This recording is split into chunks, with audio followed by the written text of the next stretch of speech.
Let's start with the prayers. Vasudeva Sutam Devam Kamsachanuramarthanam Devaki Paramanandam Krishnam Vande Jagat Gurum.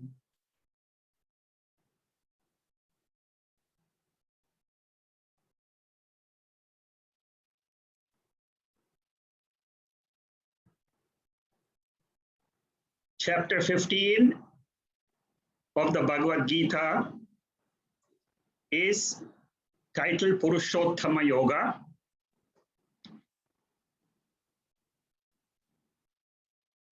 This is a part of the Jnana Yoga section, which started from the 13th chapter. This is the basic knowledge which we have to receive from the Bhagavad Gita to understand our real nature. Chapter 13, 14, and 15. These are the three primary chapters where Brahma Vidya or moksha shastra is emphasized. There are two ways to look at these three chapters. One as a junior student, the second as a senior student. Junior student means a student, adhikari, madhyama adhikari, who has started purifying his mind. He has not fully purified his mind, he has just started. Like most of us, we start the spiritual journey and understand that mind is the cause of bondage, mind is the cause of liberation. This is what the Amrita Bindu Upanishad states very clearly. So the focus of our entire spiritual study is on the mind. To know the mind, to go beyond the mind. As a junior student, I'm trying to purify the mind, trying to develop the sadhana chatushtaya sampannam. I'm in the process to control my sense organs, to control my mind. Because the Upanishads clearly say, only in a pure mind, the liberation happens. Only in a pure mind, the ultimate truth gets revealed. So this is how a junior student will look at these three chapters. The way he will look at it is called as triangular format. I'm giving you a synopsis of the vision of the Gita for the two types of students. I'm now talking first about the junior Madhyama Adhikari.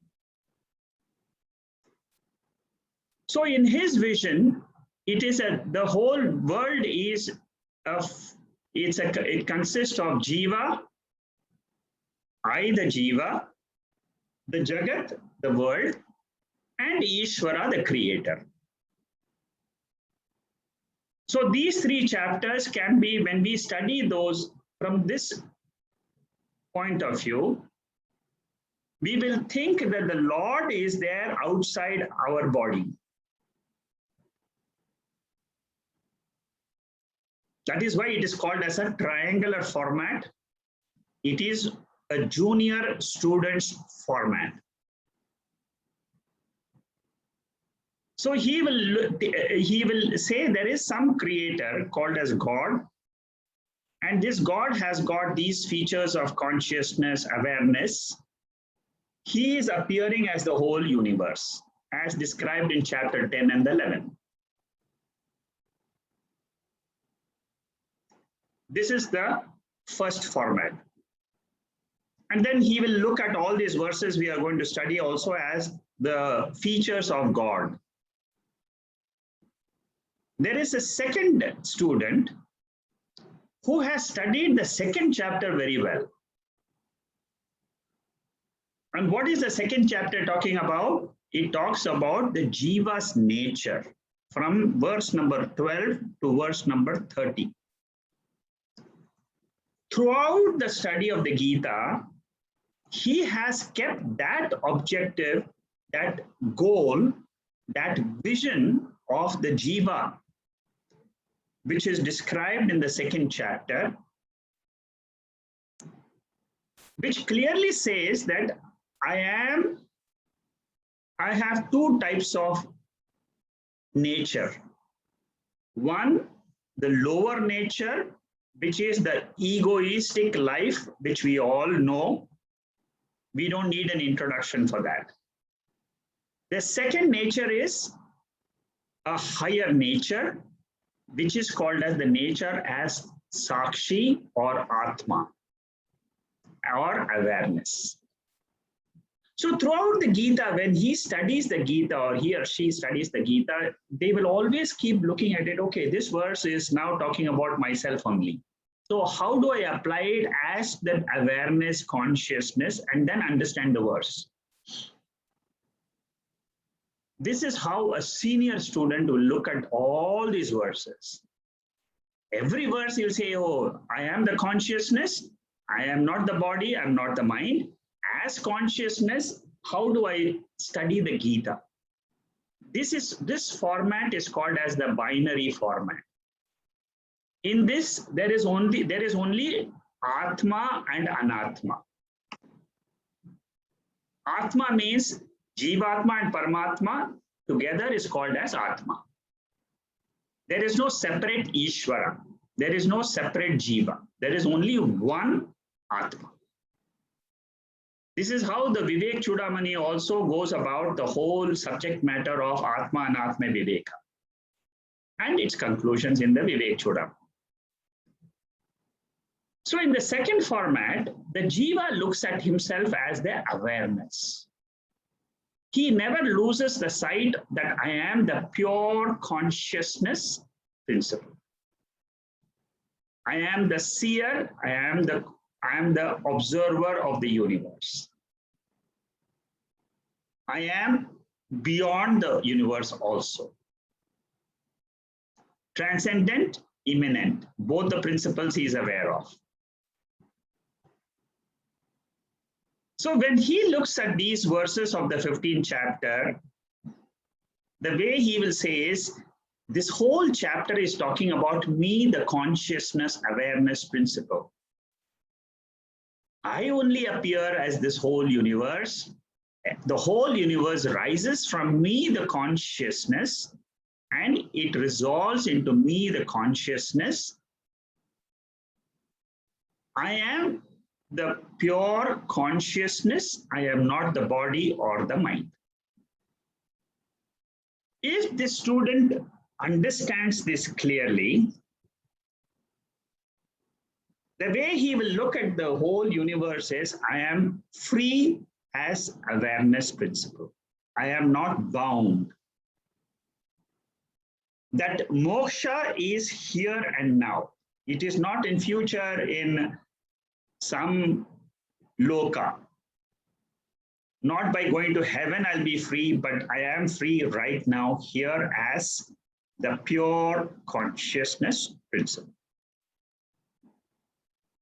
And everything else is rising from me, this consciousness, and it is resolving into me. That is very, very important. Kaivalya Upanishad, the 19th mantra, very clearly says there, Mayeva sakalam jatam, may sarvam pratishtitam, may sarvam layam yati. That consciousness is Advaitam. That is non-dual. It is only one. So all these verses in the whole Gita, they're only talking about me, the consciousness, which is Lord Krishna in a human form. That's all. We are all consciousness, we are all awareness principle, and That is why our real nature. So as consciousness, it has the power. Three powers are basic powers: creation, maintenance or sustenance, and resolution. They all belong to that pure awareness consciousness. And that consciousness is appearing as the jiva, as so many jivas in the world. It is not one, two, it's billions. This is a difficult vision, but this is the ultimate vision of the Upanishads. This is what we will study in the Upanishads in very big detail, and in Brahma Sutra, and in Panchadasi, and in Vichara Sagara. These are all the texts which deal with the same awareness consciousness at different levels. They talk different contexts, they talk, that's all. But the fundamental thing is this, that I am a senior student. I know by the study of the Bhagavad Gita, I have now known I am the pure awareness. Even if you don't understand what is awareness, it doesn't matter. At least you should tell anybody that, okay, what did I study from the Bhagavad Gita? I studied and I came to know that there is some aspect in me which I didn't know before. Now I have started knowing that aspect. That's all.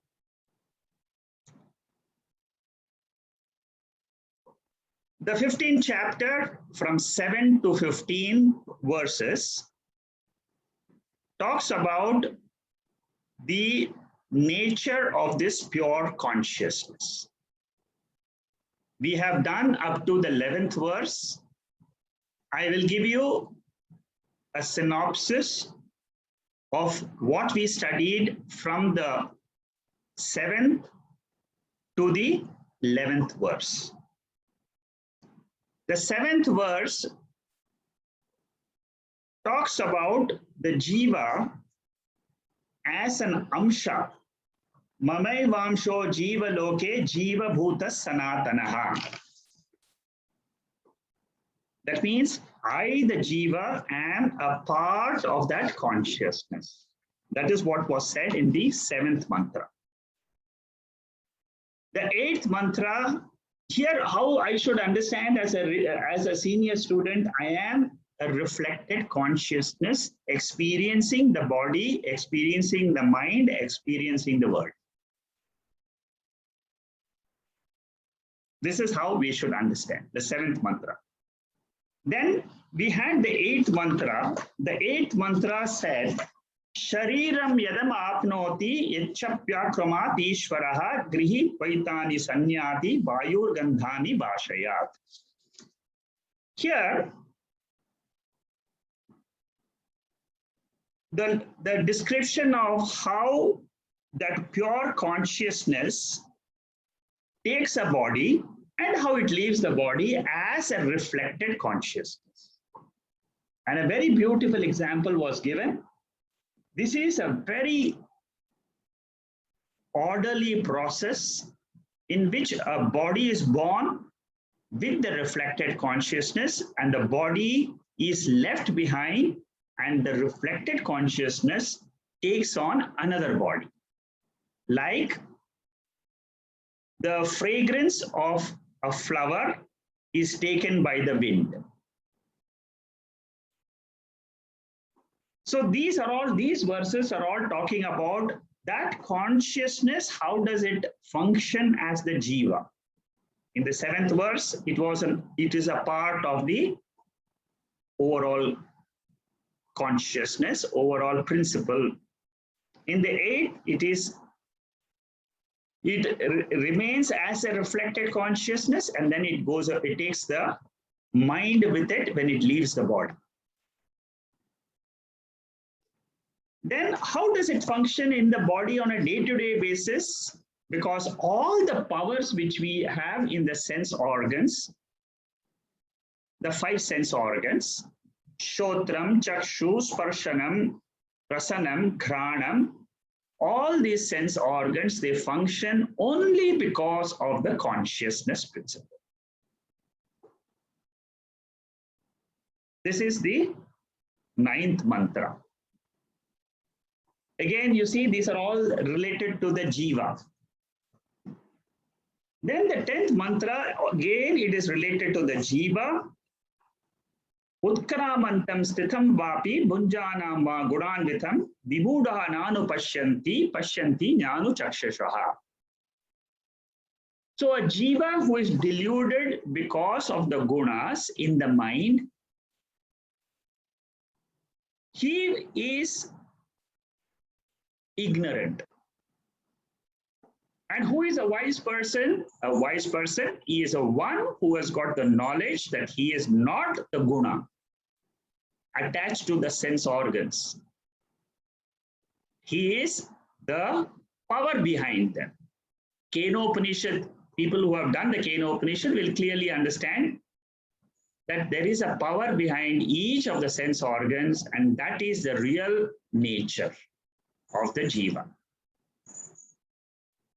That was the 10th mantra. Again, it talked about the jiva. So 4 mantras we have seen. The 11th mantra, which we did last week also, the 11th mantra says, Yatanto yoginaschainam pashyannatmanyavasthitam yatanto yakritatmatmanaha nainam pashyanti chetasaha. So wise man knows that the self is behind the entire universe. And he has got this knowledge clearly. An ignorant man is still not intelligent to understand the power behind the universe. So this 11th verse talks about the same type, again about the jiva. And why does this happen? Because of the lack of qualifications only. In the 5th mantra of the 15th chapter, the Lord had given us the qualifications of a senior student. Nirmana moha jitasanga dosha adhyatma nitya vinivartakamaha dvandai vimuktaha sukadukka sangaihi gachanti buddha padamavyayam tat. This is the 5th mantra of the 15th chapter, which describes the qualities of a student. The 2 main qualities are Viveka and Vairagya. We have seen this in the Tattvabodha class itself. Viveka means what is real, he knows, and what is unreal, he knows. Real is this consciousness awareness. Unreal is the body, mind, and the universe, spiritually. So far we have seen 11, and today we are going to start the 12th verse. The 12th verse and the 13th verse are talking about the Lord, that same consciousness, which appears as the entire universe, as the power behind the universe. See, earlier we talked about the power behind the sense organs is this consciousness at the Adhyatma level. You see, universe can be divided into 3 levels: Adhyatma, Adi Bhuta, Adi Daiva. Now we are talking about Adi Daiva portion. 2 devatas are taken, Prithvi Devata and Surya Devata. Adi Devata Amsha of the creation. Adhyatma we have seen. Mamaivansho, Jiva Loke, all the other ones are all Adhyatma portion. And now we are seeing the Adi Deva portion, which is the 12th month. Yada tityagatam tejaha jagat bhasayate khilam yachandramasi yachagno Tattejo vitti mamakam.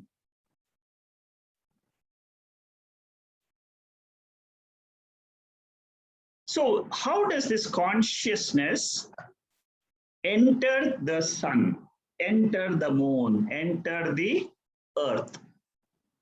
That entrance is called as anupravesha. Anupravesha means it is a reflection. Like you have your own reflection gets reflected in your own appearance gets reflected in a mirror.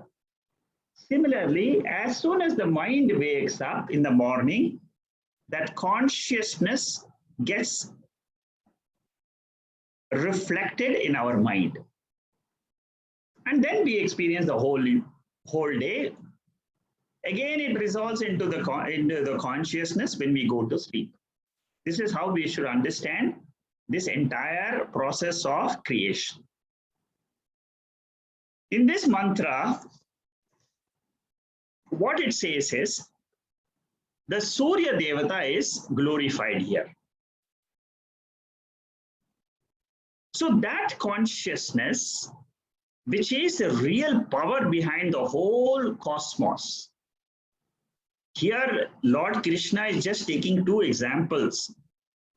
Surya is supposed to be the life giver of the entire cosmos, because without this light, there is no living being which can sustain. So that light by which this sun is illuminated. Na tad bhasayate suryaha, na chandrako. You remember that Kathopanishad and Mundakopanishad mantra. Na tatra suryo bhati. That mantra is what is this mantra. It is the same meaning. So this consciousness illumines the sun, it illumines the moon, it illumines the fire. How do we understand this? The way we should understand is, I am the consciousness. Only in my light of consciousness, this whole body is being known. Through the mind and the body, the world comes to be known. That is how we should understand. So how powerful this consciousness is. It can just light up the mind and then the whole world gets projected for us. Similarly, the whole world collapses, exactly like the dream. The dream world comes in a split second. There is no step-by-step creation of the dream world. First, the sun will come, then the jivas are born. All that doesn't happen. A mother elephant and a baby elephant, everybody just comes automatically into one. At once, simultaneously, the whole dream world gets projected. In the higher texts, like Vichara Sagara, they compare the waking also exactly like the dream, after you have known and absorbed what this consciousness is. From the consciousness awareness point of view, when you look at the entire world, then you will be able to understand that in this consciousness, the world is projected exactly like the dream world. This is all a fact which each one has to test for himself. And when the mind is able to accept it as a fact for me, that state is called as the moksha state. Till that time, we are all students studying the Bhagavad Gita to have that vision one day. But if my mind is pure, today itself I can say what this Bhagavad Gita is telling is very true. Only thing is, I have to only look at it as my nature. It is, I am this pure consciousness, not the body. See, we have to learn. That is why the Upanishadic study is very important. When we study the Upanishads and we study the Mahavakya portion, there the Guru is able to explain to us through the Tattvamasi mantra or Aham Brahmasmi mantra how to segregate consciousness and the rest of the things. That means the body, mind, and the world. How do I separate the two? In this separation, we should be careful not to throw the baby with the water, with the tub water, the bath water. There's an idiom, English idiom for that. So here what we do is we retain the consciousness and negate the irrelevant portion from us, which is the body, which is the mind. And through this mind only we see and the sense organs, we see the entire universe of names and forms.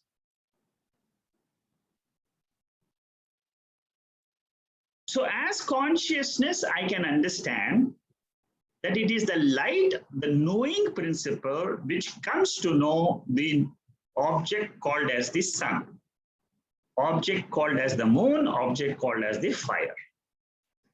They are all objects with reference to the consciousness. So the effulgence of the sun, moon, or the fire is nothing else, but it is a reflection of the effulgence of myself as pure consciousness. My own awareness is getting reflected in those objects. Whenever I look at my body, whenever I'm aware of my thoughts, whenever I look at the world, a man of wisdom, a person of wisdom, who has got the third eye of knowledge, jnana chakshuhu, he will not see what the two eyes, the normal the fleshy eyes will show dvaitam.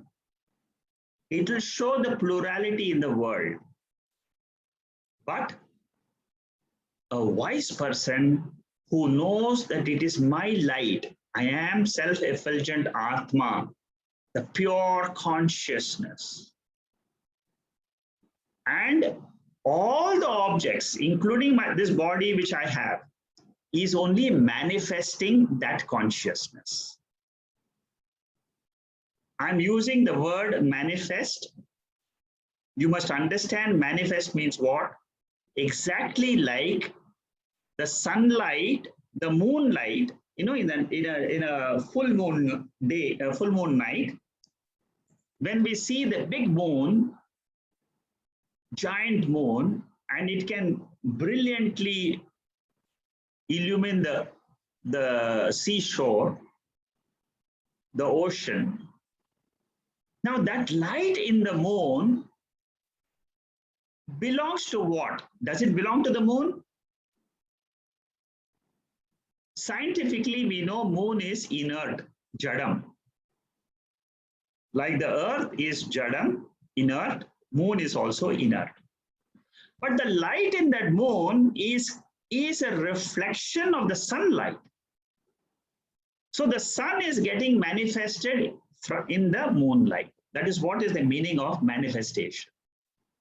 Because it took me a long time to understand this manifestation till this example was taught to me. Manifestation means it is a light which does not belong to the same object which is illumined, but it is a borrowed light of something else. So the light in our thoughts, we are all aware of our thoughts, our emotions. We say, I was very sad, I had a very horrible day, I fought with somebody, or we say, I'm very happy, or we say, I had a very good meal, I was very happy. All the emotions which we have, they are all inert thoughts. But what illumines them, what gives them life, is the light of consciousness. So the thoughts are only manifesting the consciousness. This is how the wise person will see the person who has got the jnana chakshu. This is the jnana chakshu. This is the jnana chakshu which Arjuna got. So Arjuna in this chapter, what will he understand? He will also understand I am a pure awareness principle. And all his delusions about the body, about the mind, about getting killed, not killed, others getting killed, all that is gone because he knows he is the pure awareness. You and I, if we understand the pure consciousness as described in these verses, we will be free from grief, fear, and desire.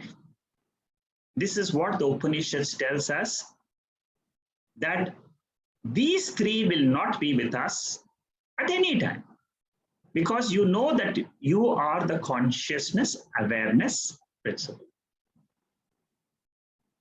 These three are the fundamental causes of samsara. As the body, you will have these experiences, but you will know how to drop them as kshetram. Kshetram in the 13th chapter clearly says ichcha, dvesha, sukham, dukkham, sangatesh, chetana, dhritihi. All those attributes of the mind are nothing but a part of the field of experience. I am the kshetrajna, I am the consciousness, which is the observing principle, chit principle.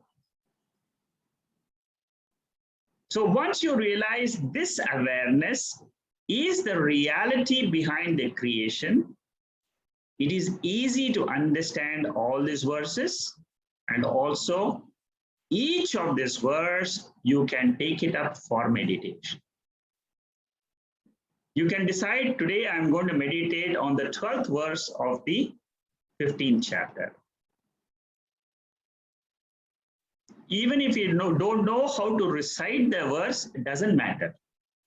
Just know the meaning, that the light in the sun is illumined by the consciousness, which is my real nature. That is what is the essence of this mantra. You try to meditate on this meaning. When you meditate on the meaning, what will happen? You will realize that you are no longer identified with the body and mind. You are identified with the pure light of consciousness. This light does not require any other light to illuminate. Okay, here is a diagrammatic representation of consciousness on the one side, and then the bulb in the other side. So on the right-hand side, I have given the descriptions of the bulb.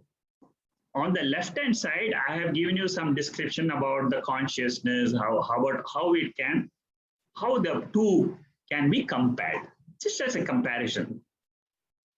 So the effulgence, the radiance in the bulb is the ultimate shine. That is the life in that bulb. There is life in us, in me, in this body, there is a life principle. I am radiant today. As soon as I get up in the morning, we are all full of radiance, effulgence, knowledge. Immediately we come to know that there is a body, there is a mind, there is a world, there is a house, there is a car, there's all this is all what? It's all knowledge. The effulgence is the pure knowledge. Then the tungsten is the mind, the subtle body. So when the mind gets the electric current, called as the consciousness, then it gets illumined, the glow comes up. The outer portion is the body of the bulb, which is like the physical body, our own physical body or the body of the sun. If you're looking at the sun, it is the physical sun, but inside the tungsten is the power. That is what is called as the Devata, Surya Devata. And the glow is the nothing else but the entire glow, effulgence of the sun. What we get on the earth is the effulgent nature of the sun. We experience the effulgence of the sun. But the root is what? The root is the electricity for the bulb, the consciousness for the jiva, or the consciousness for the Surya Devata. I hope this is very clear, because this is what is being explained in this verse. The effulgence of the Surya comes from the Surya Devata. The Surya Devata represents the reflected consciousness in the sun. It is the power. Like in me, the power of the mind belongs to what? Not the mind. The mind can only think thoughts. It has memory. But who reveals that memory? Who reveals the emotions? That sentient factor which reveals the emotions is this consciousness, awareness. The Surya Devata nourishes the earth with the illumination and nourishment for the plants to grow. Then the plants give us the food which we eat. And then when we eat the food, we also become, the physical body becomes nourished. The sun functions because of the subtle deity, which is called as Surya Devata. Similarly, the human body functions because that power of the sun is getting reflected in this body. That is why we say in the Gayatri Mantra, O Lord Sun, that effulgence which is there in you is now getting reflected in my intellect. I pray to you so that my intellect glows well and I can know what is the reality and what is unreal. When we pray to the Lord and Lord Gayatri or Surya Devata, Om Bhurvavaswa Tatsaviturvarenyam Bhargo Devasya Dhimahi Diyo Yona Prachodhyat. When we chant that, what we are saying is that brilliance which is there in the Lord Sun, in that, because for us, what can we take? The sun is permanent for us. Every day I see it. So there is a power behind that sun. I pray to that power through that deity and say, now let that power shine in this body. Why do I want this to shine? Because I want to know my own nature. I want to know who am I. It is through this light, it is through this power, which I also can get to know, because the power in the sun and the power in this body is the same power. One universal power of consciousness. This is how we link the Vyashti, the individual, with the Samashti, which is the total. And then we get a grand vision of the universe, which rises from the consciousness, exists in consciousness, resolves into consciousness. These are all very beautiful mantras for meditation. So I'm going slow so that we can all understand what is the revelation in these mantras, because if I know what is being revealed, I will know my nature now, here and now. I am that pure consciousness is what is getting revealed. One electricity is behind a small bulb, 10-watt bulb, and a stadium bulb of 10,000 watts. One consciousness is behind the huge sun, the moon, the fire, and also same consciousness is there in the arti, which we are lighting up. And the same consciousness is there in our intellect, the buddhi. The devatas, they control the physical power of the fire. The fire glows, but that glowing, the fire, the power in the fire, the heat in the fire is the principle of heat, and the effulgence is the devata. That is the power. Similarly, in this body, there is the power. That cosmic power is there in this body, which we will see a little bit more and more. See, the more and more we understand this cosmic power, the power of the devatas, then what we understand is the same power is there in this body also. My three Shaktis which we all have, Ichha Shakti, the power to desire. Kriya Shakti, the power to do actions. Jnana Shakti, the power to know, knowledge. All of us have got these three powers.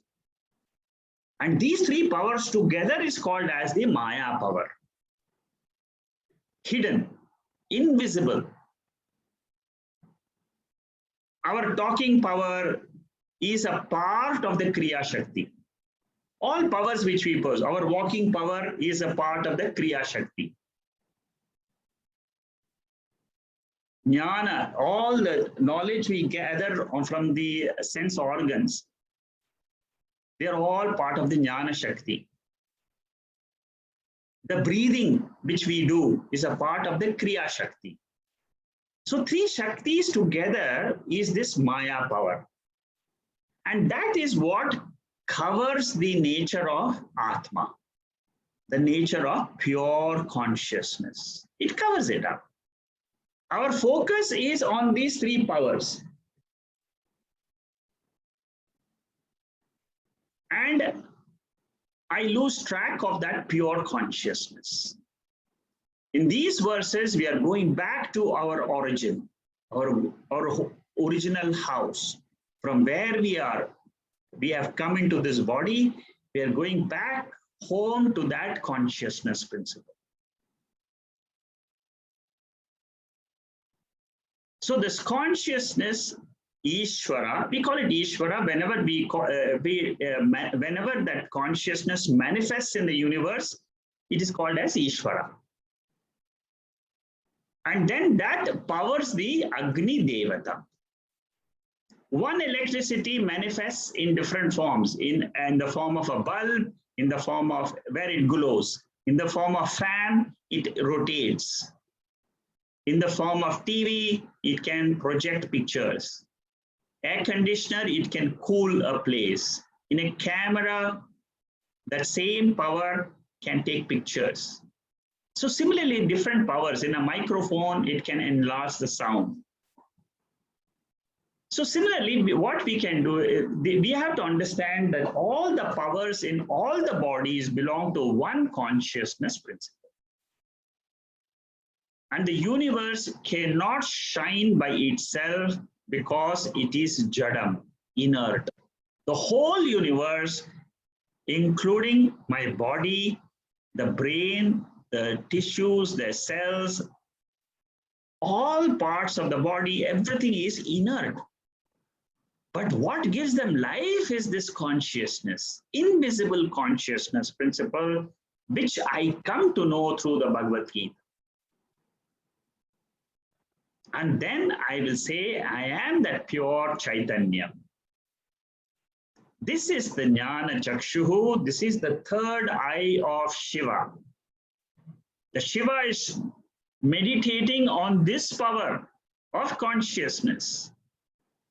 He has his eyes closed. Eyes closed doesn't mean that he doesn't see anything.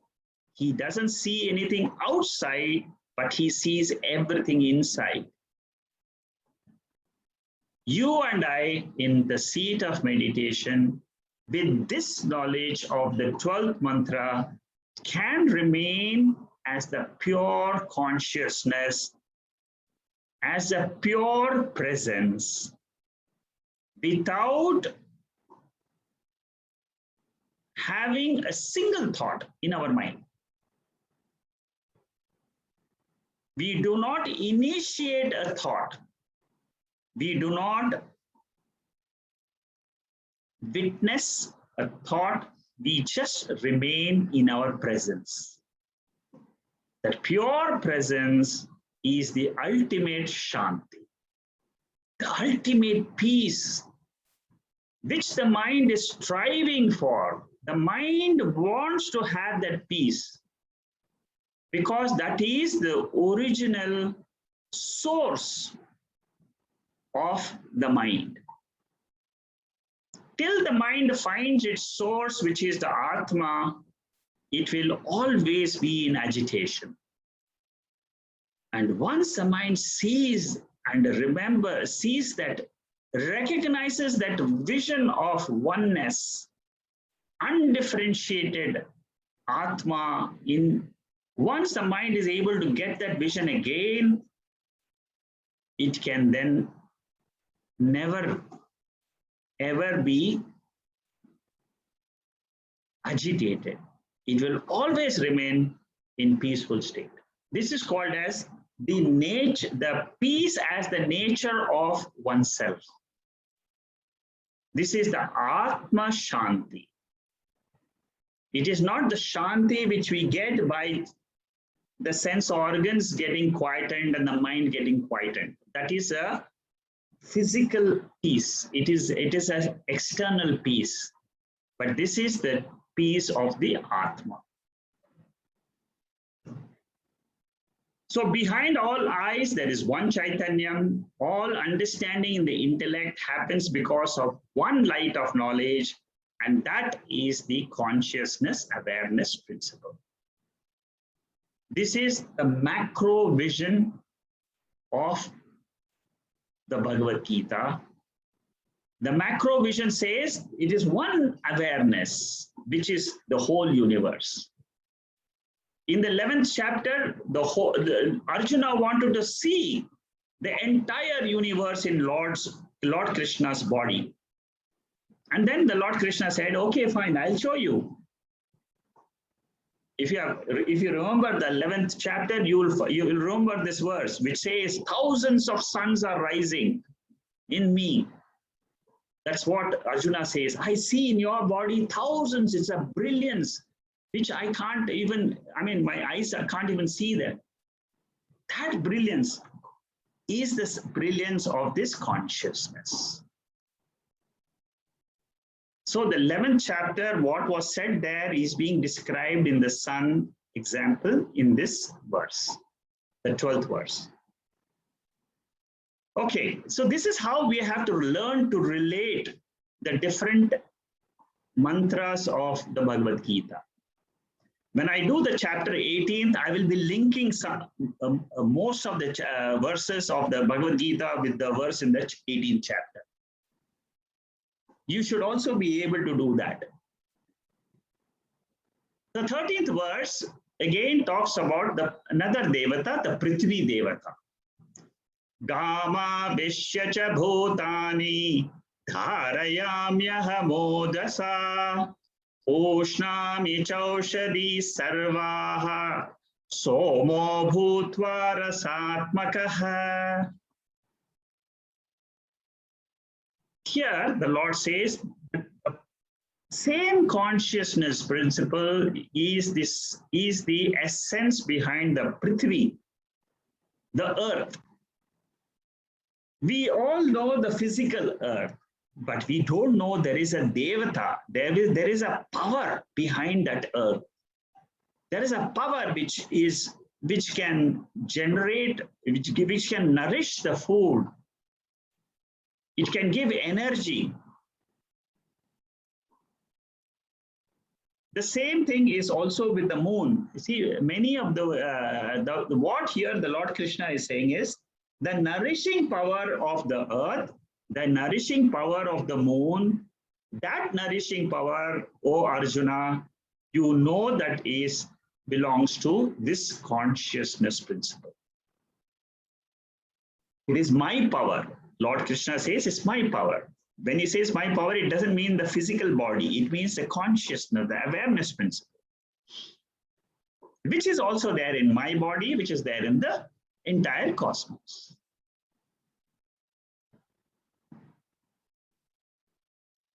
Normally, the farmers, when they want to have a better quality of plants, they will expose the seeds to the moonlight on a full moonlight, and then they will plant those seeds. And then they see the difference in the output.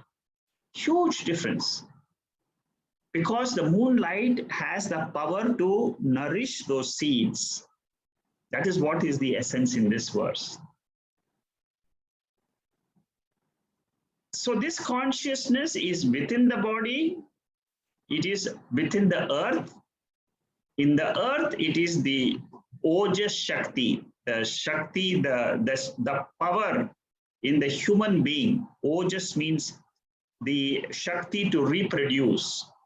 That Shakti belongs to the earth. The food which we eat, the essence of the food is the essence of the reproductive power which we have. And that belongs to the same consciousness ultimately. Earth provides food for all the beings, animals, and aquatic creatures, amphibians, and because the food, they are surviving. The food upholds the entire universe. And the earth upholds the plant life. This is how we should understand philosophically. The moon nourishes the plants and becomes the essence of the plants. The farmers know the importance of the moon behind their crops, which I said just now, the seeds. Paddy, rice, sesame, all these are all seeds which have a tremendous effect when it is exposed to the moonlight. So as the earth below, as the sun, as the moon above, the Lord says that I am that consciousness behind all this. All expressions are of one consciousness. And is that all? No.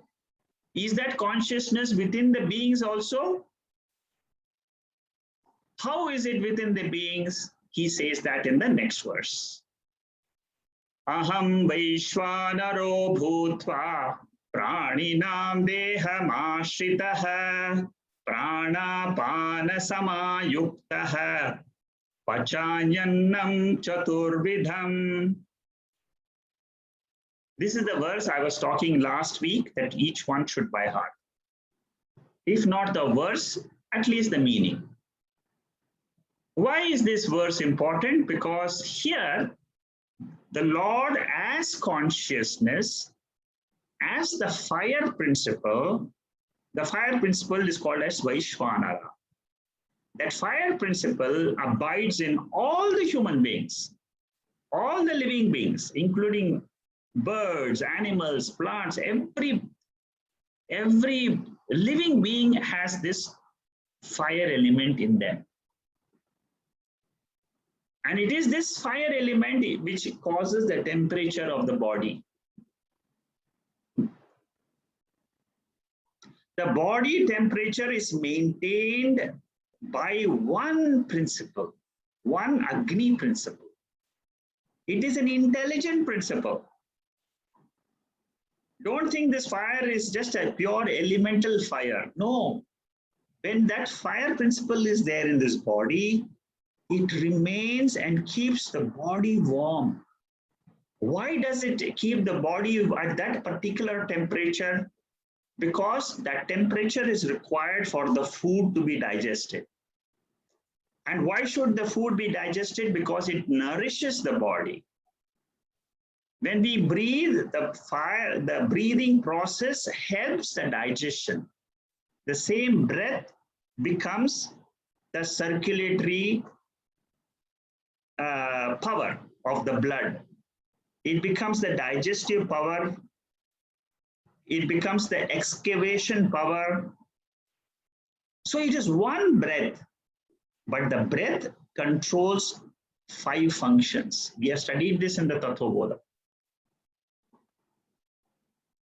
Prana, apana, samana, udana. All these are all powers. So this one power, it abides in the body of beings and it is associated with the prana. Inhalation and exhalation is for the maintenance of the body.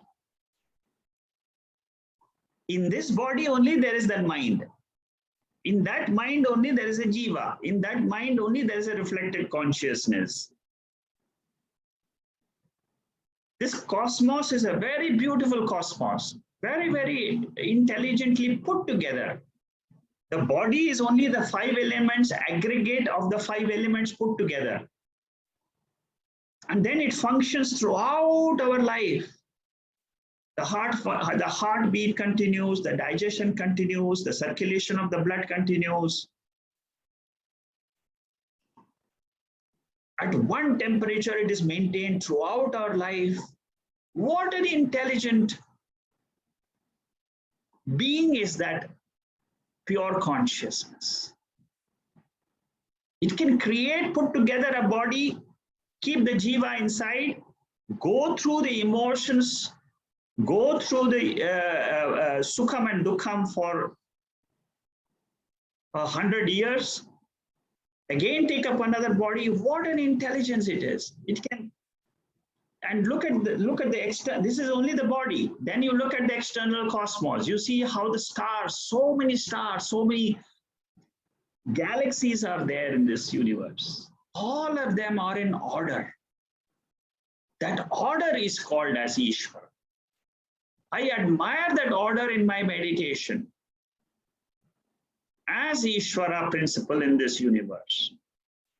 And that Ishwara principle is this consciousness power, awareness power.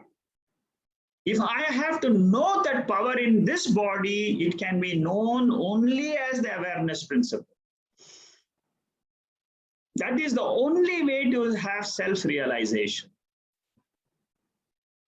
And that is the only way to have moksha, freedom. To live as a free being. Not connected with the mind, not connected with the body. The body and mind are coming and going, appearances. But I am the pure being, the pure conscious being. What a creation this is, you can imagine. I mean, your intelligence will not be able to fathom the intelligent cause, which is Ishwara. Coming back to this verse, cooking is done outside and inside. Plants are cut, you cut a vegetable, you cut lady's finger, and then you put them and put some masala inside, and then you cook. And then you eat it. When you eat it, there is another cooking which happens inside. That cooking is done by the digestive fire. So it digests the food. It takes the nourishment from whatever we eat. Then it makes all the different organs grow. It provides nourishment to the brain to think, for the heart to beat. This is Ishwara. And I remember this every time when I eat the food, I say this verse, "Oh Lord, you are there in this body. Whatever I'm eating is a ritual, a fire ritual to that digestive fire. It's an oblation. Eating is not a normal eating then. It is an oblation. It is a yajna. A normal eating, you convert the whole thing into a yajna, a fire ritual. So our prana and apana, which we do, inhalation and exhalation, is like the poo-poo. You know, when we have a fire outside, we can kindle the fire by blowing. That blowing happens naturally in the body. By the fire of the inhalation and exhalation, what it happens inside is that fire, the digestive fire gets that kindling process. And then the body temperature is maintained and all the functions take place in this temperature. The heartbeat is normal, the digestion goes on, the circulation goes on in the body. All that is so intelligently put together. All by one principle, this awareness consciousness principle, which is there in the sun, which is there in the body, in this body also. Once I see the oneness between the individual body and the sun, there is oneness between the two, then what I say is jiva and paramatma are one principle, which is the consciousness. It is from this consciousness, the jiva, atma and paramatma, they rise together and they resolve into the same atma. When I do this, what actually happens in my mind? All of us have an individuality. A person is there in this body. That person, the ego I, gets dropped off. The importance which I give to that ego today, it becomes less and less and less. As I absorb this knowledge more and more, what happens is the ego I, which was the real person before the study of the Bhagavad Gita, now loses its importance. And I replace the ego I with Sakshi I. That pure awareness becomes the Sakshi, and that controls the body. And then I say, Aham Brahmasmi, I am that awareness, consciousness, Sakshi. When that happens internally, it is called as moksha. See, these verses, you can understand the moksha shastra of the Bhagavad Gita very well. Just to go slowly understand these verses in depth, go to the depth of the verses. Like how I'm explaining to you, see how the flow of language is, the flow of thoughts. And when you go through these verses and you think about these verses in your own mind, moksha happens. It just happens. A student drops the ego automatically when he learns these verses and the meanings of these verses. And then there is an automatic surrender to that consciousness, that Ishwara in this body. I, who have been thinking that I am this body, I am this mind, that was a mistake. I am no longer that I am the pure consciousness, is the ultimate realization. So this Bhagavan expresses as I in the body, mind, intellect. In the 10th chapter of the Gita, the Lord had said that in this body and mind, I am as the Aham. In the 19th or 20th verse of the 10th chapter, where he said that the vibhuti, what is one of my vibhutis? One of my vibhutis is that aham in this body.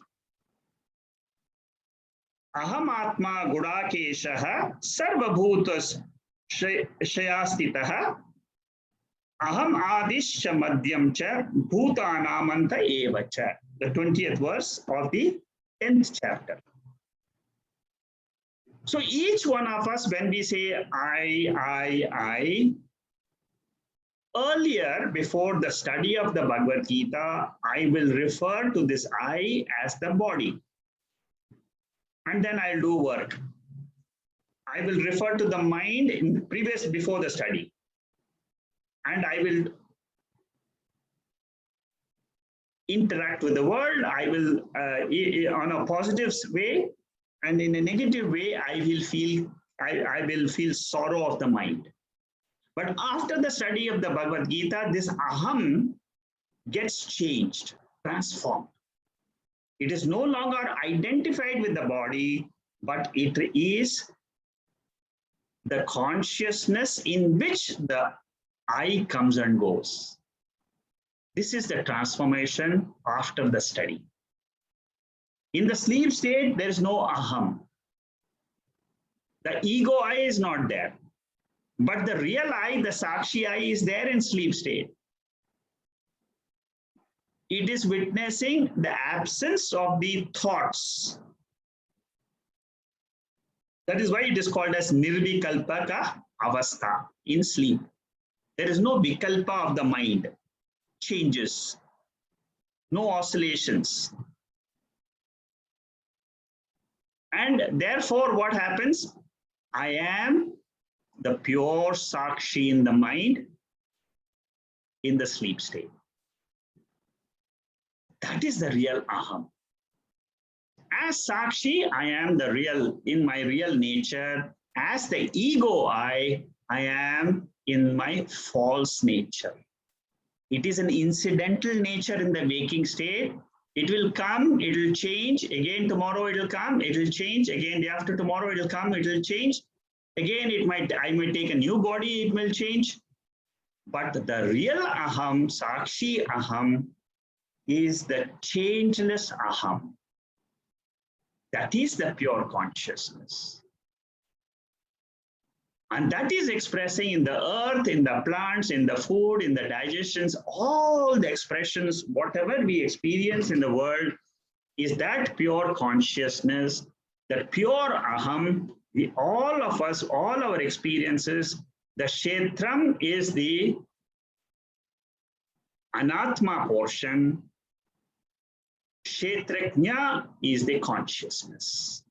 I'm bringing in the chapter of 13th again and again, so that you get familiarized with the terms of Bhagavad Gita.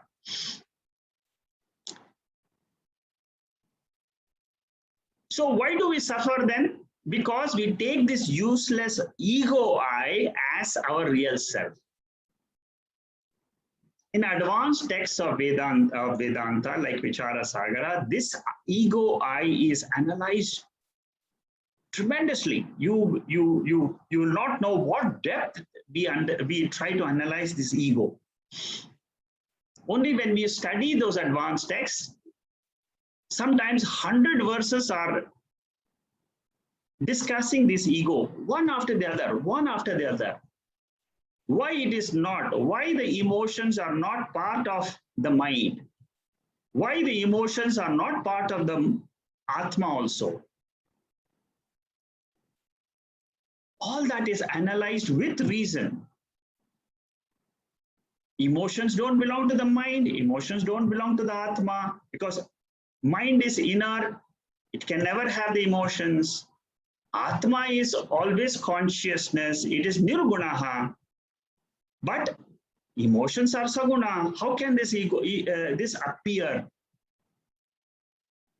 So there, the analysis is Atma, the emotions don't belong to Atma, but they are superimposed on Atma. That is the teaching which we get in advanced texts. As superimpositions, the emotions can be on the Atma. Nothing will happen to Atma. Like the waker, the dreamer is there superimposed on the waker. Nothing happens to the waker at all. There are two different orders of reality. I'm digressing a little bit to explain the word aham. And to explain the word aham as ego, aham as atma. So that is what I was trying to explain. Now coming back to this verse, there are four kinds of food. Bhakshyam means what we masticate, chew. That means we chew inside our mouth. We put our tongue outside and chew through the teeth. That is called as bhakshyam. These are all Sanskrit words. Bhojyam is like paisam, kheer. We just swallow or gulp. Lehyam. Lehyam means it is like honey. It cannot be gulped like a paisam. So there we lick, like a mango, we lick. When you eat a mango, you keep licking it slowly. That's called as lehyam. Choshyam. Choshyam means it is sucked like orange juice, coconut water. So that is basically sucked. The drumstick example should not come here. The drumstick should come in the other one. It is like the drumstick is put under choshyam. It should come under lehyam. It is licked. So nourishment in the body is of four types, and all this is done by the Agni Devata, which is Vaishwanara Devata. We see the whole universe as an expression of consciousness, Bhagavan, in the Agni Devata, which is in this body. So the digestive fire, aham vaishvanaro bhutva praninam dehamashitaha prana pana samayuktaha pachayannam chaturvidam. Very beautiful verse.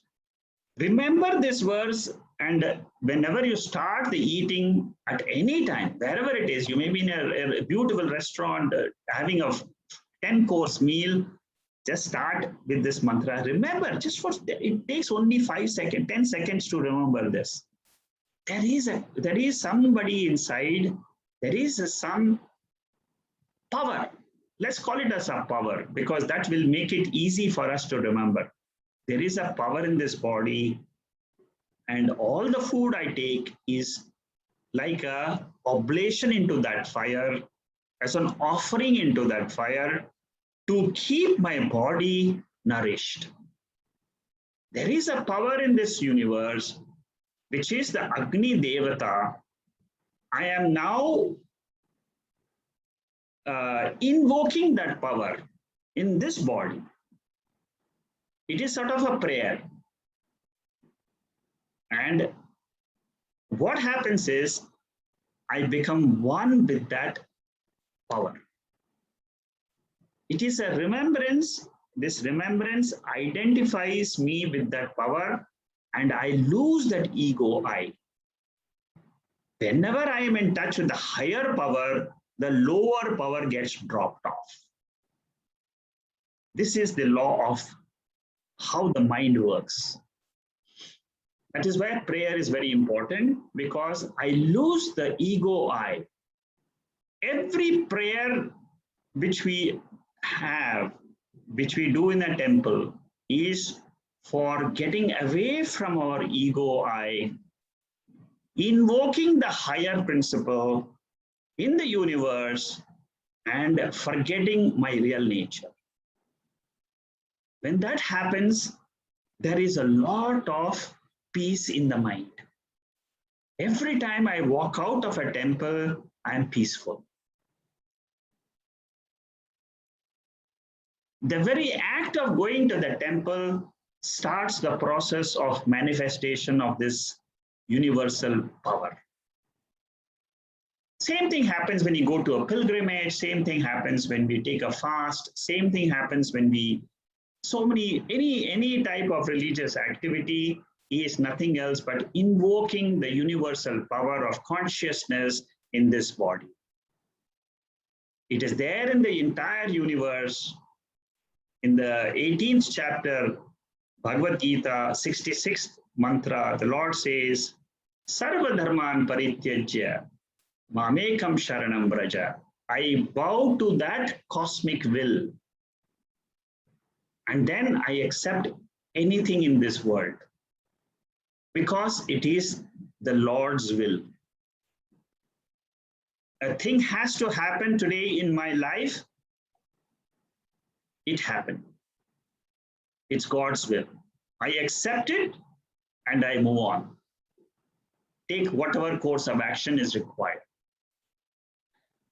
Okay, so that was today's talk on this verse, the 14th verse. Next week, we will do the 15th verse. I'll just introduce you to now so that we can get started next week. Sarvasya chaham hridi sannivishtaha matthaspriti jnanamapohanam cha vedaisya sarverahameva vedyaha Vedanta krit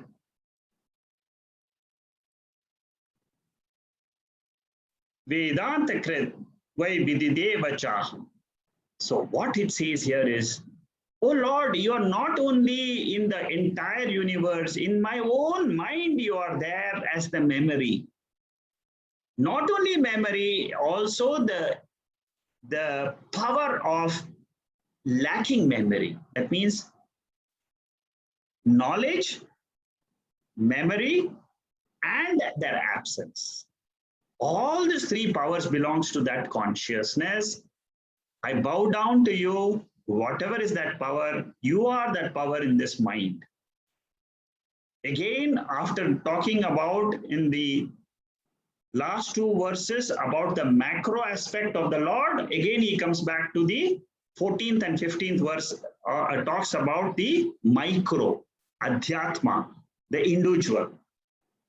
Like the 7, 8, 9, 10, 11, now he again talks about 14th and 15th. There are two verses. One is on the Surya Devata, another is on the Prithvi Devata. The rest is all expressions of consciousness in this body, the Adhyatma portion. This is how in the 15th chapter, consciousness, awareness, how it expresses in the macro universe, how it expresses in the micro universe at the individual level, Vyashti level, macro Samashti level, both are nothing but one consciousness. It is oneness between the individual and the total. That oneness is being depicted in the 15th chapter. That is why it is called as the chapter of Aikyam. Aikya Jnanam. Aikya Jnana means oneness. Tat Tvam Asi. Tat stands for Paramatma. Tvam stands for the Jivatma. Asi is the oneness between the two. So chapter 15 is nothing else but Tat Tvam Asi consolidated in 20 verses in the Gita. Upanishadic mantra, Chandogya Upanishadic mantra, 9 times Tattvamasi was repeated by the Guru to his son. You are that consciousness, you are that awareness, you are that awareness. The father tells the son, who is a student in Chandogya Upanishad. That is what is the essence of the 15th chapter. Om Purnamada Purnamidam Purnahat Purnamudachade Purnasya Purnamadhaya Purnameva Vasishyade. Om Shanti Shanti Shanti. Hari Om Shri Gurubhyo Namaha. Hari Om.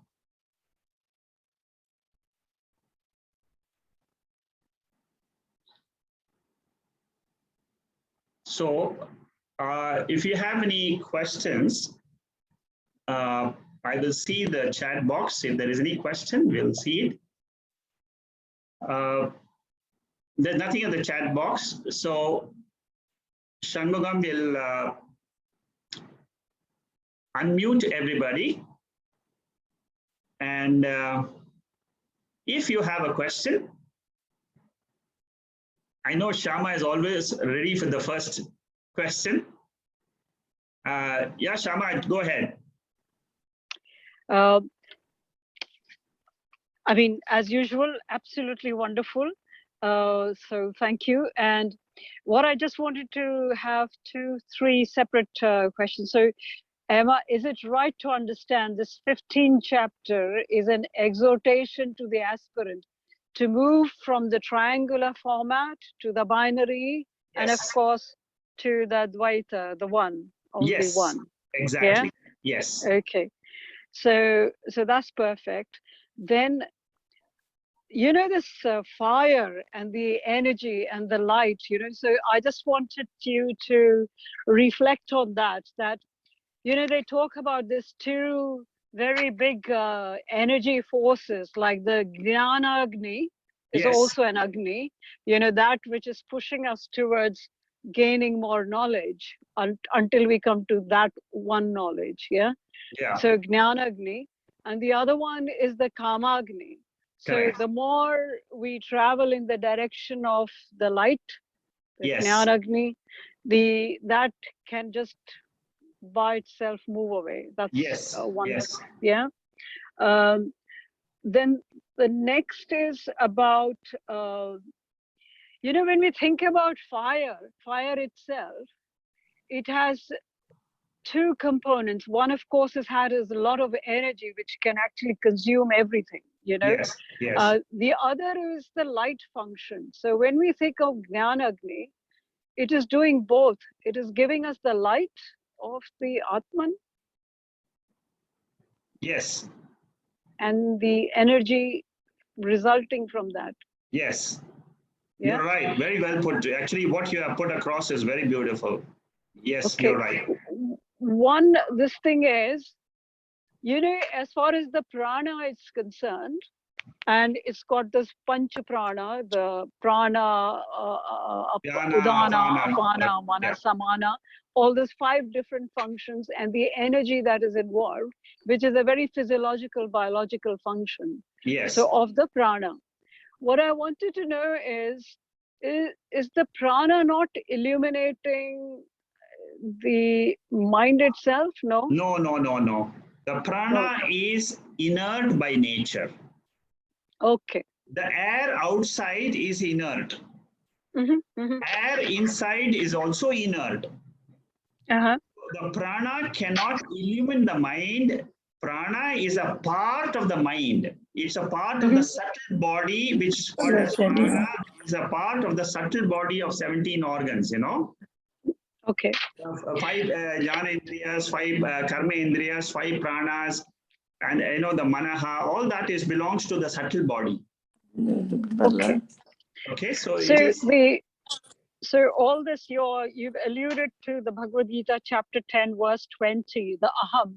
So yes, the whole thing about the spiritual journey is about transforming that aham to, yes, again, the triangular to the binary. It's the same from thing. ego I, the triangular format, to the binary format, which is Atma I. Okay. Where is, you alluded to emotions. So where is this emotion located? Isn't it a vritti? Yes. Isn't it a vritti? Isn't it a thought vritti? Okay, there are 2 ways to look at the emotions. One is as a junior student. The junior student's vision of the emotions is very simple. Emotions belong to the mind. It is a part of the mind. This is what this is what has been taught to us in the Tattva Bodha, in all the initial texts which we have learned. Emotions are attributes of the mind. Perfect. So this is the perfect understanding at a junior level.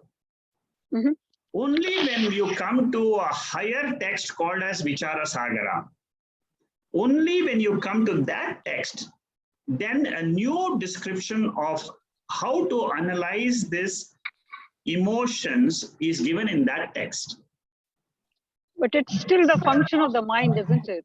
You can, it is a function. Okay, why it is, okay, I'll explain to you a little bit how it explains in that Vichara Sagara. See, emotion is also a thought, and it is inert in nature. Okay, so if it is a thought, if it is inert, then you can just equate it to the mind and say it is an inert mind. Okay, but we all know that emotion is not simply an inert thing. It has got some consciousness in it. Feels like that, at least. Seems like that there is some consciousness in it. So what the Upanishads at a higher level they say is, it is these emotions which are hiding the truth from us. And it says you analyze these emotions. When you analyze these emotions and you use the shastra description of Atma, the shastra clearly says Atma is nirgunaha. There is no guna, there is no vikara, there is no change in Atma. Atma remains as the effulgent consciousness, awareness throughout. Without it, suppose you say emotions belong to Atma, then what happens is Atma becomes sagudam, it becomes vikara. That means it will not go as per the, by knowing Atma, you will not be free. Okay. You will not get moksha by knowing Atma is with emotions. Okay. So it cannot be a part of Atma. Then it says, okay, if it is not part of Atma, the sentient part, the only thing which the Upanishad says is, which is available to you is anatma. Anatma is insentient, it is inert. So what it says is, our experience is anubhava, our experience is that emotions have got a sentient factor in it. So in order to explain this, in the Vichara Sagara, it says, don't say that the emotions belong to anatma. Don't say it belongs to Atma. You say emotions are a third category. And that is what is called as Maya. Okay. That is what is called as anirvachaniya. Anirvachaniya means we cannot explain what it is. Okay. It is not Atma, it is not Anatma, but it is a third category. Now the third category, we cannot put it under Anatma because there is no use, because it doesn't seem to have any use putting under the under.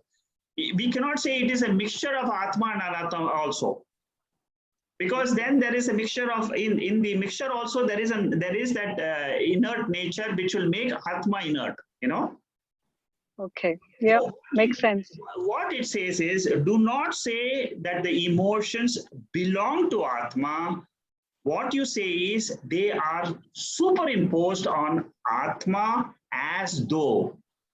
As though. As though. Eva. In Sanskrit, we use Eva. I-V-A. Yeah. So what we say is, technically you say that the emotions are superimposed. Whatever is superimposed is not going to affect the Atma. This is the law of superimposition. This is where the Adhyasa Bhashyam becomes important. Okay. That Adhyasa means what? Superimposition. Excellent. Now emotions are they are superimposed on this Atma. Atma is the Adhisthana. Adhisthana means it is the substratum on which the whole anatma is coming and going. Absolutely. Okay, so now we can explain the scriptures very clearly. With the help of this adhyasa, that means the superimposition model, we can say, like the waker and the dreamer is of a lower order of reality. The dreamer is superimposed adhyasa on the waker. The waker is not at all affected by the dream. Nothing of the dream world affects the waker. Mm-hmm. Similarly, the waker is a superimposition on the Atma. Correct. On the Turiya Atma. Yeah. Yeah. And therefore, there is nothing can affect the Turiya Atma. All the three states, waking, dream, and the sleep state, cannot affect Atma, which is the Adhishthana. Correct. And this is how you realize your true self, which is pure consciousness. Okay. Can I just, while you were doing the earlier part of the talk, there were just some thoughts which really come more like, in this state of emotions. But this is really, I just wanted, if you allow me to read. Yeah, go ahead, yeah. Okay. So is awake we are and not yet. Tragic, alas, we burn little matchsticks seeking light knowledge, We are actually Atman, but we are burning little lights to see something. That's right. Seek light knowledge in the wrong places and see not our own light, We are striking on so many different lights. Bewildered, blindfolded, we spend our days, nights, and years groping in the darkness, mistaking Maya, the unreal, for the real, and see not the light within that eternally shines, that indeed can illumine, give the power to the jnana chakshu. So such a strong the light is. Know this to be the truth, the light of the Atman alone shines. That alone reveals the mystery of the mind, the matter, and the spirit. Not many in one, but one in many. There's a slight difference in that. Must you spend time anymore, linger any longer, move with faith, vigor, and courage, obtain that what is yours, and you alone. Thank you.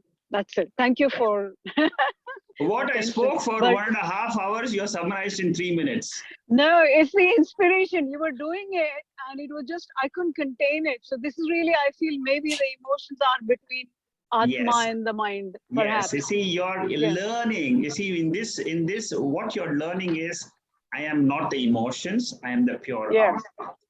Absolutely. Very good. Excellent. Thank you. Thank you. Shama, anybody else has any other question? Yeah,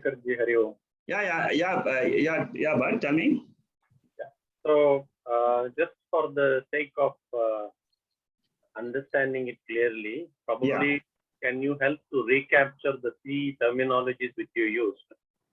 I remember we have heard about it earlier, but I forgot. So I'm just asking it for an easy reference. One is the Adhyatma, Adi Bhautika, and Adi Devata, right? Yes. So just define that so that we can just remember it. Thank you. Okay, good. Okay, these are three technical terms. They are used in Vedanta to understand what the creation is. So the creation can be defined as Atma and Anatma, or the creation can be explained as these three, which is Adi Bhautika, Adi Daivika, Adhyatmika. Okay? It is one Atma which is appearing as three. That is creation. That is our world which we experience. One pure consciousness is appearing as Adhyatma. I will give you a definition of Adhyatma. So the concept should be very clear. Whatever we experience can be taken as these three terms. Now, let us try to look at consciousness as Adhyatmika. Adhyatmika means that your mind is turned inwards. into your own internal nature. Your mind, when it is turned inward and trying to understand the creation in your own mind, that is called as adhyatmika. Adhyatmika means inside your own body-mind complex. You are trying to discover the oneness. You are trying to discover that consciousness in your own body. That is called as adhyatmika. Now, the second is Adi Daivika. Adi Daivika means you look at the external universe. External universe is Adi Daivika and Adi Bhautika. Adi Bhautika means what? Adi Bhautika means the 5 elements. The whole creation is nothing else but the 5 elements put together. Whether you look at Mars, Jupiter, Saturn, whether you look at the Earth, you look at the moon, whether you look at any part of the universe, it is always the 5 elements. So whenever you try to understand creation from the point of view of the 5 Bhautikas, you know, the Bhutas and the Bhautikas. Bhautika means elements and elementals. That means whenever you study with a reference of the 5 elements, it is called as Adi Bhautika. Now the third is Adi Daivika. What is Adi Daivika? In the 5 elements, the 5 elements is not only the cosmos, it is also my body. When I look at the body individually at the individual vesti level, it is the same 5 elements. But when I search inside the body, it is called as Adhyatmika. When I search outside, it is Adi Bhautika. In both this Adhyatmika and Adi Bhautika, there is a power. That power is common to both. In the body also there is a power. Like I said, there is Ichha Shakti, Kriya Shakti, Jnana Shakti, all that is there. In the outside world also there are, the Shakti is there. In the earth, it gives us the nourishing of the food. It has got gravitation. In the cosmos, it has got interstellar, laws which govern them. All those laws are nothing else but it is the subtle portion of the. It is a subtle body. It is the power. It is the you see, when we say Devata, it means that it has got an illuminating power or a nourishing power. It has got a power. It can be of different types. That power can be of different types. So in the sun, it is the effulgence. That power in the sun is the Devata. It is called as Adi Devata. All these are Adi means what? Anadi. Anadi means it is not born, it is ever there. Always these 5 elements are there. Always these Devatas are there. Since creation, the beginning of creation, beginning of Srishti, these 3 are there. So when I study the creation, I can study in 3 ways. I can look at the creation and try to understand that essence of creation, which is the consciousness, awareness. When I understand that in my own body, it is called as Adhyatmik. So whenever we are trying to study internally our own mind, it is Adhyatmik. It is termed Adhyatmika because we are going into the internal processes of the mind and trying to understand how does this mind function, how does the sense organs function, does it have some power? So that is what is called as our Adhyatmika. And then I'll come to the realization that there is this consciousness, there is a power, very high power. Now, these 3 powers are sometimes obstacles to the final realization. The powers themselves, that means the body can create some pains, the mind can create some obstacles. Therefore, in our Shanti mantra, the first Shanti is for the Adhyatmika, which is obstacles coming from my own mind. from my own body for the realization of that pure consciousness. Shanti, when we chant, first Shanti is to that peace which I want to have from the Adhyatmika. From my own body, I want to have peace. Please remove these. Please remove the obstacles so that I can realize my nature. Then the second Shanti, which we say, is for the Adi Bhautika. It can come from the neighbors, it can from the other surroundings around us. That we say Shanti again, the second Shanti.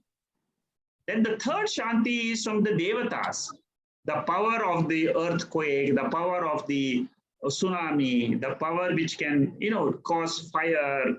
So many external forces which can cause obstacles to my study. We say Shanti again. I want peace from Adi Bhautika, Adhyatmika, and Adi Devika. So the creation in several Upanishads is described in different ways. In some ways, the creation is said as gross elements, subtle elements, then the whole objects and beings came. So in some Upanishads, especially in Brahadanika Upanishad, these three portions are clearly said: Adhyatmika, Adi Bhautika, Adi Devika. That is in short. Is it clear, but? Yeah, good. Yeah. So basically, Adhyatmika is the one which is we generate. Yes. And Adi Bhautika is the one which is from the manifest universe. Correct. And Adi Bhautika is the unmanifest forces which is invisible to us. Correct. You can say that. Adi Devika. Yes. Okay. Adi Devika. Correct. Yeah. Okay. So Thank you. perfect. Very good. Well done. Okay. Anybody else has a question? Yeah. I have a question, Secretary. Bolo. Yes. Regarding, as you were saying, that the Lord swallows the food that we eat and all that, right? Yes. But how come sometimes we get acidic and food poisoning, all this, Okay. It's a good question. Okay. It just shows that you didn't pray well. That's all. But normally we pray before we eat, though, isn't it? Yeah. Okay. See, sometimes this is just a way to express our gratitude to the Lord. Sometimes the body has problems of digestion, indigestion. So sometimes it does happen, but that you take it as it is not due to that that Agni is not there. Agni is still there. But due to some other complications, we have some problems. So don't take the example too far. Don't extend it too much. Don't think too much about the example. It's just to explain to you that the Lord is there. Just believe in it and close the example. Okay. Thanks. Okay. Yes, only. Thank you. Okay. Good. Bye. What else? Any other questions from anybody?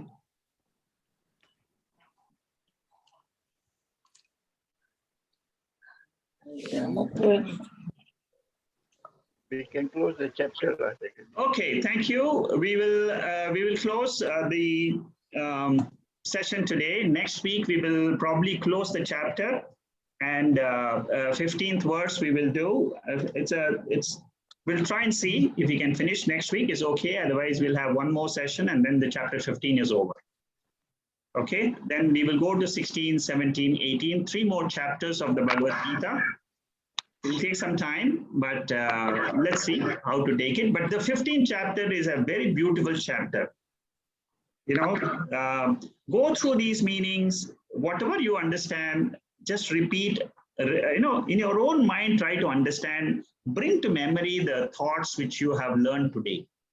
Even if you remember 5% of what has been discussed, it doesn't matter. That is the way the mind grows. It's an evolution, small steps you take, and then what happens is a time comes when suddenly you will find that, oh my God, how come I missed this? It's so clear, right? It's so clear today. And that day you will find I am free. I am always free, but I come to know, I realize that I am free from this identification only. It's a wrong identification. I just have a mistake. Cognitively, I just try to avoid the mistake. I am the awareness. Keep on repeating that. I am the awareness. I am the consciousness. If you do that, your sorrows will come down. And as I said, 3 things will happen. Your grief will come down. No more grief, no more sorrows in life. Second, no fear. Because your mind knows and sees another vision. Fear goes away. So grief goes away, fear goes away, and the desires to fulfill, they also reduce. There's nothing else in the world. You have already seen what the whole world is nothing, but everything is happening inside me, the consciousness. What more do I need to know? Nothing more to know. This is the vision of a jnani, a person who has understood the Bhagavad Gita clearly. He will not have any doubt in his mind that I am the center of the entire universe as consciousness. Okay, thank you and good night. Good night. Namo Narayana. Okay, Good night. thank you. Namaste, good night. Namaste, Good night. Thank you. Nice, Shekaji. Bye-bye. Good night. Hari Om, sir. Thanks a Hari lot. Om. Yeah, Akshay, how are you? Fine, sir. So did you attend the whole talk today? Yes. Okay, very good. Excellent. Okay, good night. Good night. Shekaji. Thank you, Vidya.